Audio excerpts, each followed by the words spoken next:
Merci. La parole est à Monsieur Audibert Troin. Pour 5 minutes.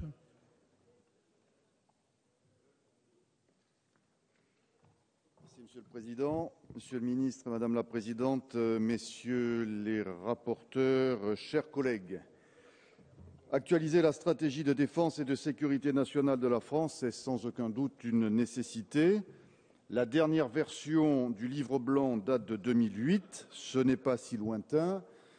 Le précédent datait de 1994. Pour autant, depuis, des changements majeurs sont intervenus dans notre environnement international et économique, nous obligeant à procéder à une nouvelle évaluation du contexte géostratégique, évaluation d'ailleurs prévue dans la version de 2008. Nouveau livre blanc, loi de programmation militaire, serviront en quelque sorte de viatique à la réflexion et aux actions menées dans le cadre des nouveaux enjeux et des réponses apportées en matière de stratégie de défense. En période de rigueur budgétaire, il est nécessaire que chaque mission de l'État fournisse des efforts en vue de rechercher la meilleure efficience eu égard aux défis que notre pays doit relever. Les décisions prises aujourd'hui engageront les choix stratégiques de la France pendant les 15 ou 20 prochaines années. Elles seront inexorables, car nous ne pourrons plus revenir en arrière.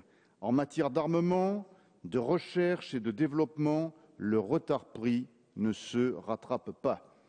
Sont en jeu la souveraineté de la France, sa sécurité, sa place et son rôle dans le monde, sa crédibilité sur la scène internationale, son rôle moteur au sein de l'Europe de la défense. En tant que membre permanent du Conseil de sécurité de l'ONU, en tant qu'acteur majeur de l'Union européenne et membre du commandement intégré de l'OTAN, la France a des responsabilités. Cela implique des droits et des devoirs sur la scène internationale. Notre pays est, avec le Royaume-Uni, le seul État européen à entretenir des forces armées crédibles. Ceci d'ailleurs au prix d'un effort budgétaire conséquent, cela a été rappelé ici, 32 milliards d'euros par an, soit 50% du total européen, rien que pour ces deux États. Il faut préserver cette spécificité.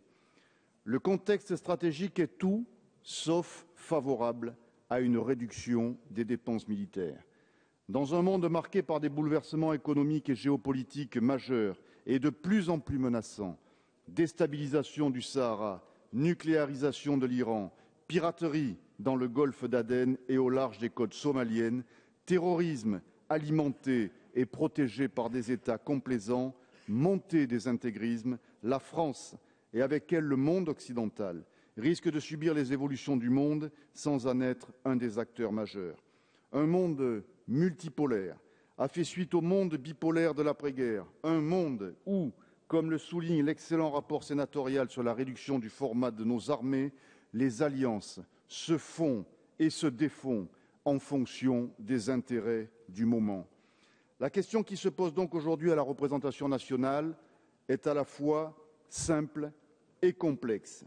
Par quels moyens budgétaires assurer notre sécurité collective et préserver à la France son 5e rang de puissance mondiale?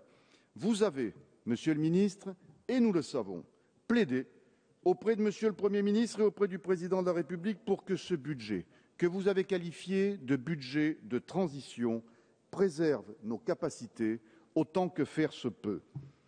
Avez-vous été entendu en ces temps de contraintes budgétaires? Nous ne le pensons pas. D'abord parce que votre ministère n'a pas été retenu comme prioritaire au même titre que l'éducation, la justice et l'intérieur. Ensuite parce que la stabilité affichée de votre budget ne le doit qu'à d'hypothétiques recettes exceptionnelles pour 1,3 milliard d'euros, alors même que des textes présentés par vos collègues du gouvernement prévoient la gratuité des cessions foncières. Parce que la baisse de plus de 14% des autorisations de paiement de la mission équipement des forces se traduit par le report de 4,5 milliards d'euros de commandes d'équipements prévues en 2012 et 2013, dont 40% au titre de l'armée de terre qui paie là encore un très lourd tribut. Parce que ce budget s'écarte inexorablement de la trajectoire budgétaire définie dans la loi de programmation militaire 2009-2014. Parce que, enfin, le budget de la défense avait pu, au prix de très gros efforts déjà, se stabiliser à 1,6% de notre PIB et que vos prévisions nous amèneront à environ 1,3% du PIB à l'horizon 2015. Votre volonté n'est pas en cause, Monsieur le ministre, mais force est de constater que cette volonté n'est pas partagée au plus haut niveau de l'État et que s'il est louable de ne pas vouloir léguer un fardeau de la dette insupportable à nos enfants, nous devons leur assurer un monde sécurisé où ils puissent s'épanouir en toute liberté, dans un monde où la voix de la France puisse continuer à porter comme par le passé.